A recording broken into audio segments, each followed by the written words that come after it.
Welcome students.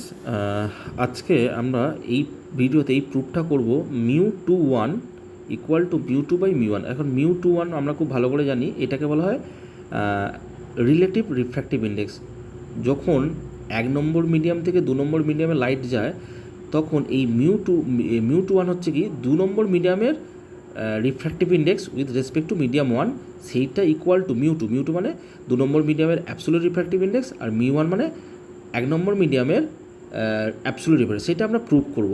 এটা prove করতে গেলে যেটা আমাদের কাজে লাগবে, আমরা একটা ফর্মুলা জানি অলরেডি যে mu equal to C by V, absolute refractive index equal to C by V. C হচ্ছে লাইটের স্পিড, আর যে মিডিয়ামে আমরা বের করব সেই মিডিয়ামে লাইটের স্পিড কত সেটা ভি। এবার এইটাকে যদি একটু ক্যালকুলেশন, ভিটাকে এখানে আনি আর মিউটাকে যদি এইদিকে নিয়ে যাই, তাহলে V equal to C by mu. তাহলে কোনো যদি মিডিয়াম 1-এর জন্য হয় তাহলে সেটা আমরা লিখতে পারি ভি1 ইকুয়াল টু সি বাই মিউ1, আর যদি ভি2 হয় তাহলে কি লিখব সি বাই μ2। এবার আমরা এখানে প্রুফটা, এই তিনটে জিনিস আমাদের কাজে লাগবে। এবার আমরা এখানে আসি। আচ্ছা, μ21 মানে কি বললাম? μ21 মানে বললাম যে refractive index of 2 with respect to medium 1। এখানে আমরা একটা ফর্মুলা পড়েছিলাম এর আগে, এইটা মানে হচ্ছে v1 by v2, velocity of medium 1 by velocity of light of medium 1 by velocity of medium 2 লাইটের। এবার তাহলে দেখো এখানে আমি v1 অলরেডি বের করে রেখেছি। v1 কি বের করে রেখেছি? সি বাই μ1 বসিয়ে দিই এখানে, তাহলে ইকুয়াল টু সাইনের নিচে ইকুয়াল টু সাইন দিলাম। এবার v1 এর জায়গায় কী লিখবো আমি?